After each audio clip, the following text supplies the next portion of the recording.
At first light in the Libyan desert, a British anti-aircraft crew did the one thing the manual had been written to prevent.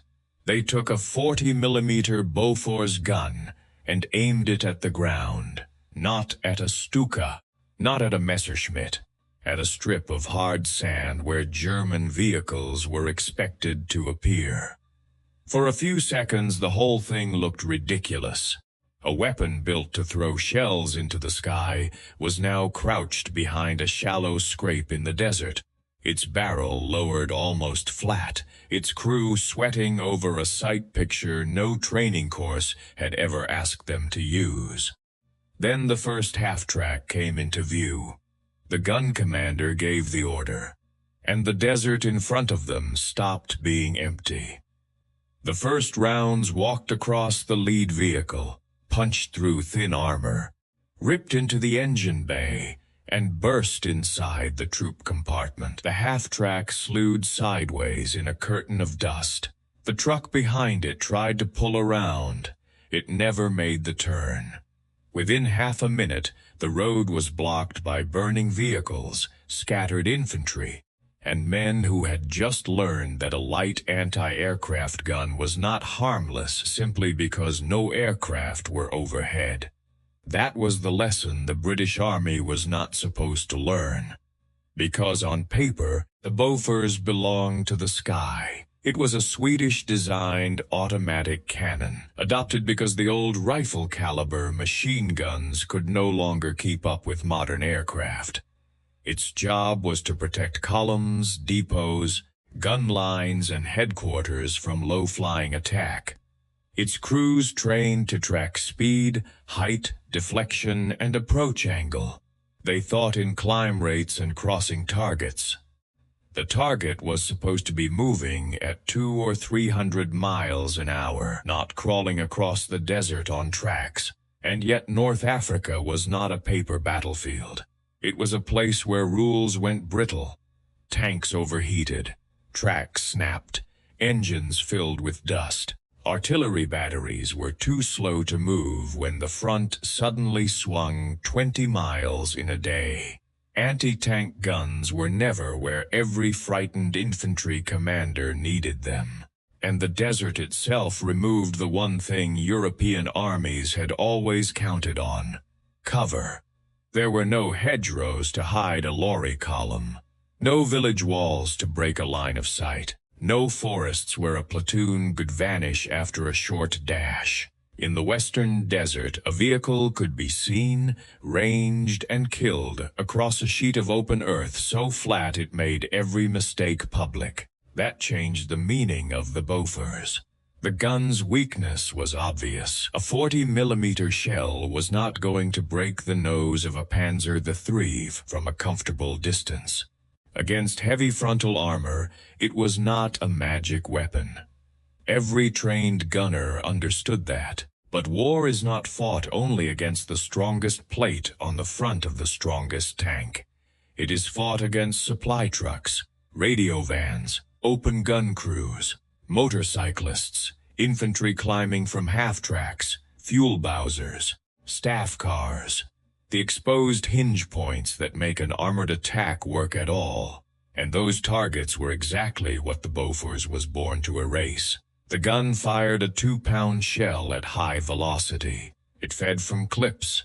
It cycled fast. A good crew could keep it thumping out round after round until the air around the target filled with bursts, fragments, sparks, and panic.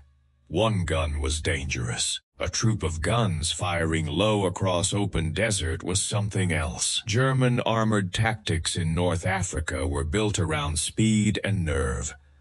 Close the range. Make the British gunners fire under pressure. Use dust, movement, and armor to reach the point where the defenders either missed, broke, or were overrun. That thinking made sense against the weapons the Germans expected.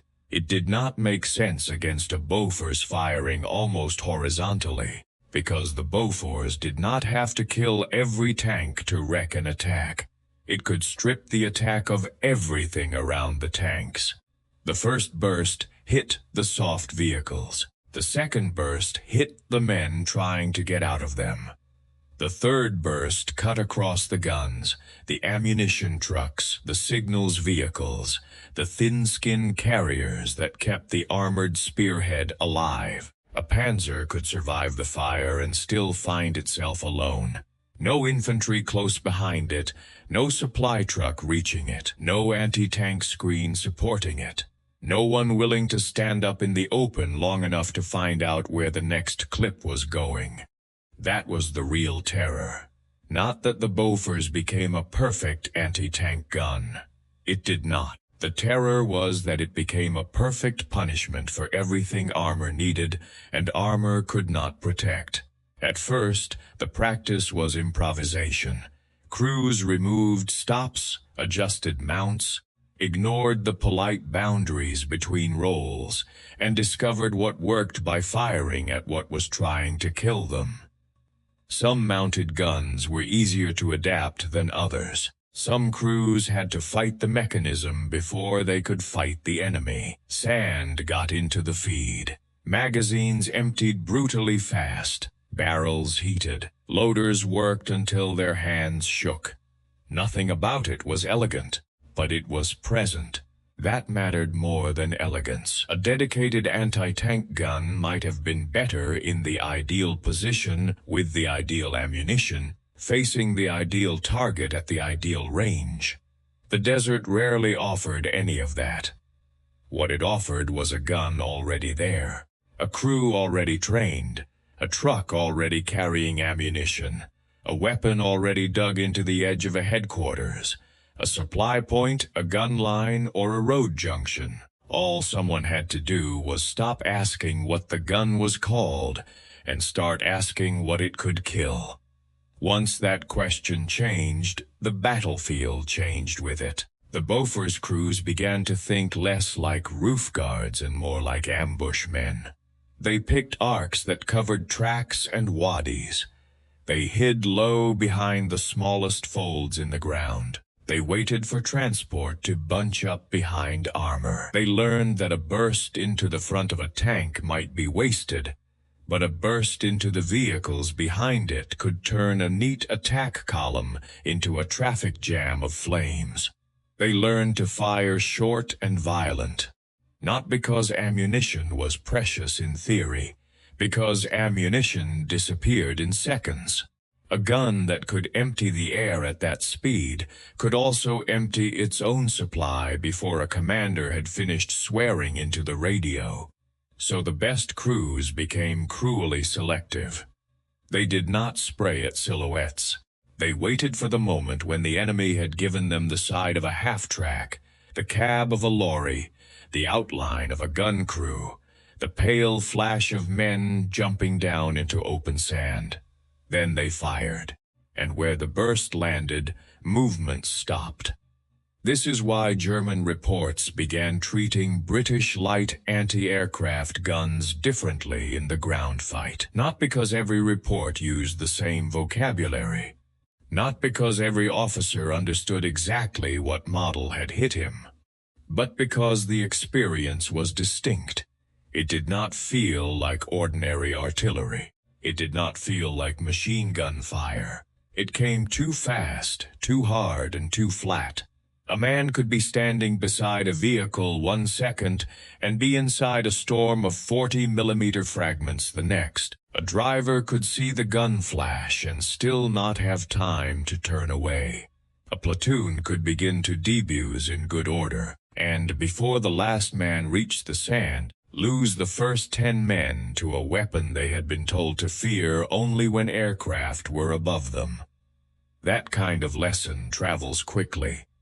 Not through doctrine at first, through survivors, through battery commanders who saw what happened and quietly adjusted their dispositions, through infantry officers who suddenly asked the anti-aircraft troop to cover a gap in the line, through mechanics who learned which bolts and stops mattered, through gunners who realized that the difference between illegal and useful could be one morning of combat. The strange part is that the British were not ignorant of dual-purpose fire. Every army in the war saw weapons slip out of their official roles when survival demanded it. The Germans had made the 88mm gun, famous as a weapon that could kill aircraft, tanks, bunkers, and confidence with the same cold efficiency. Naval guns fired inland. Field guns fired over open sights. Machine guns meant for aircraft were dragged into street fighting. But the Bofors in the desert carried a different lesson. The 88 was already large, feared, and doctrinally respected. The Bofors was ordinary, common, almost administrative. It was the kind of gun that appeared in the background of convoy photographs, the kind assigned to guard places other people considered more important, the kind of weapon commanders mentioned after tanks and artillery, as if it were part of the scenery. That was why the shock mattered. The desert did not turn a famous monster into a monster. It turned a support weapon into a battlefield decision. By the time the British Eighth Army began preparing its larger offensives, the lesson had moved from rumor into practice. Light anti-aircraft guns still watched the sky because the Luftwaffe still mattered. But commanders now understood that a Bofors could also seal a track, cover a minefield gap, break up infantry around armor, or fire tracer low across darkness to mark where friendly columns could move. The designation did not change, the work did, and that is often how armies learn. Not by admitting the manual was wrong in one clean moment, but by adding small exceptions until the exception becomes the thing everyone expects. A crew lowers a gun. A troop commander allows it. A brigade staff officer notices the result. A training note changes one paragraph. Then a weapon that once belonged only to air defense becomes part of the ground plan. The first men who did it were not trying to invent a doctrine. They were trying not to die. They looked at the desert and saw a problem the manual had not respected. They had fast fire, high velocity, open ground, and an enemy whose armored columns depended on many thin-skinned things moving in close order, behind a few thick-skinned ones. That was enough.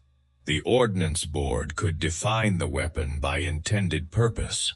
The desert defined it by effect, and effect is the only language combat finally obeys. By the end of the North African fighting, the Bofors had not replaced the anti-tank gun. It had not become a miracle. It had not made armor obsolete. What it had done was more useful than that. It had taught British commanders that a weapon's official category was not a cage. A gun built to protect soldiers from aircraft could, in the right hands, protect them from men on the ground just as brutally. A shell designed to burst in the path of a diving aircraft could tear open a truck cab. A mount intended to swing upward could dominate a road when someone brave enough forced it downward. And a crew trained to watch the sky could change a battle by refusing to look there. For the Germans who drove into that flat, bright killing ground, the contradictions lasted only a second. They saw an anti-aircraft gun, then it fired horizontally, and the sky was no longer the dangerous direction.